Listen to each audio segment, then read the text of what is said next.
John McDonnell joins me now. John McDonnell, that is in a way the essence of this. We are in a real crisis. There's a real problem, and we have a government with radical plans, which we're going to learn more about on Wednesday. And yet, because of the length of the Labour leadership battle, your party's finding it quite hard to provide, as it were, tough, old-fashioned opposition. I think we are doing our best in providing opposition. Yeah. We're trying very, very hard. But I agree, the leadership, if there's a lesson for the future, let's have shorter leadership elections in the future. Well, hopefully we don't need one for quite a while. But let's learn that lesson, because it is seeming a bit intolerable. I accept that. But one of the reasons it's been going on for so long, frankly, is that the left thought this was the way to keep control of the party. Now, Lisa Nandy, who's one of the candidates, said this week that factionalism has been the problem since 2016. She was talking, I'm going to show you a clip here. Yeah. She was talking again about 2016. Here's Lisa Nandy. It became very apparent to me that when a whole series of colleagues had resigned from the shadow cabinet, and I went to see Jeremy and some senior politicians in his own team, they made it very, very clear that they were going to continue to wage that factional war until the other side had been crushed. Now, it's one thing to have backbenchers doing that. It's quite another thing to hear the leadership of the Labour Party state a commitment to doing that. Did you really want to crush Labour MPs who disagreed with you? Of course not. Look, I've kept out of the leadership election. I've said I've supported Becky Long-Bailey and Richard Bergen, but I've kept out of it. I've not appeared on, well, I think one platform, that's all, in one speech, and that's about it.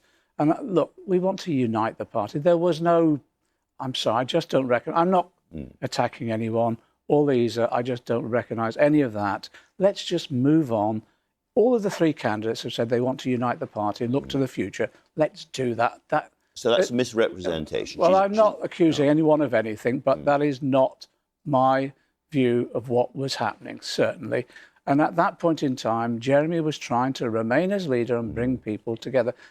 And actually, as a faction fighting, well, go and ask some of the people in the last round of selections who I went to support, like Diana Johnson or Liam Byrne, who I've supported as mayor. I tried to bridge. But there has been a fight between the left and the right in the Labour Party. There's always a bit of a tussle. But actually, the one thing that we've tried to do now is learn all of those lessons and unite. Let's just move forward. All of the leadership candidates have said they want to unite the party, fully agree.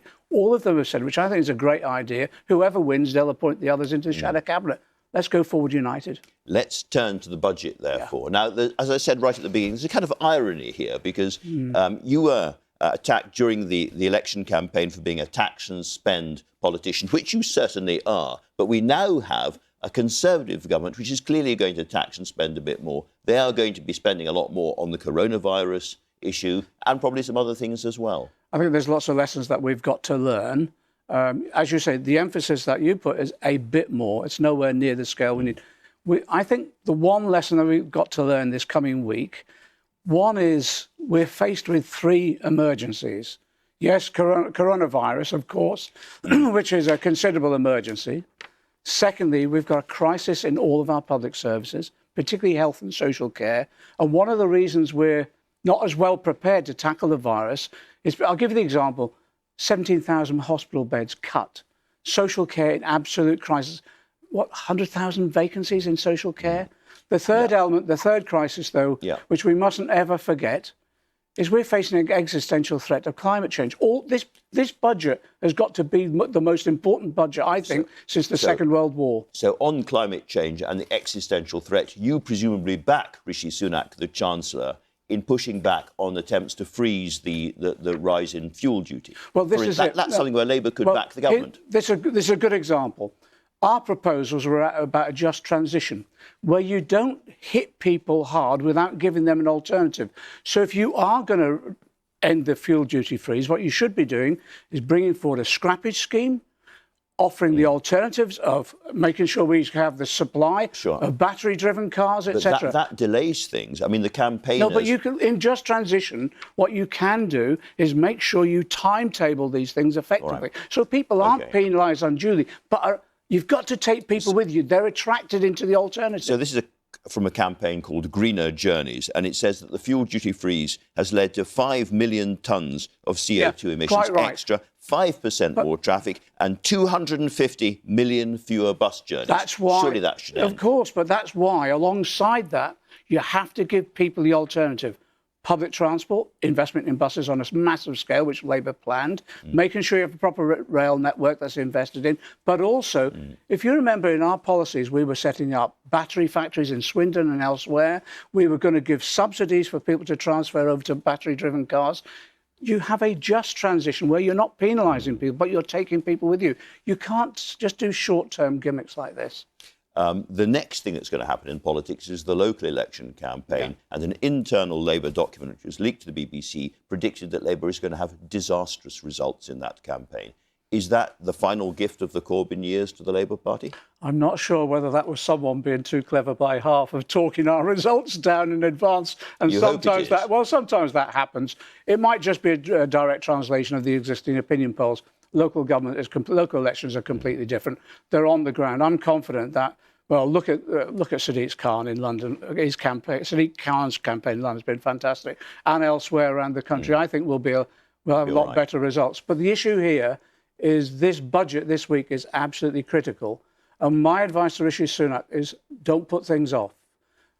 The worry that I've got is that this budget will not deliver what we need in terms of the NHS. It's a short-term crisis. Yes, but there's long-term issues that have to be addressed, and this crisis is made worse by not addressing those long-term issues. We need a funding for the NHS, full funding, not just to cope with this virus and outbreak. We need social care funding, 8 billion cut from social care. We need social care properly funded. We also need infrastructure investment, of course. Putting off the infrastructure plan till after the budget, I think, is really disappointing. All right. We've talked many, many times. This is your last interview with me, I'm sure, as Shadow Chancellor. You used to say that your hobby was fomenting the overthrow of capitalism. And then you said, no, it's not my hobby, it's my full-time job. Candidly, you've failed. I've taken, I think, our party and the country to a certain stage about the debate about the future of our economy. As you said, even the Tories now are having to invest on a scale that they never wanted to. We've forced them into addressing some of these issues, even though they're doing it in a way which is scant and not capitalism is in rude health after all this time, With the greatest respect, our economy, after 10 years of austerity, we've got business investment flatlining. We've got 0.3% productivity crisis over the last 10 years, and we've got 4 million insecure work. And at the same time, we've got inequality and poverty that we've not seen on a scale in this country ever. It's not working. For those 4 million children living in poverty, 70% of them in households where someone's at work, where the 700,000 people died on our streets homeless last year. That isn't an economy that's working for everybody. John McDonnell, it's been very good talking to you. Thanks so much.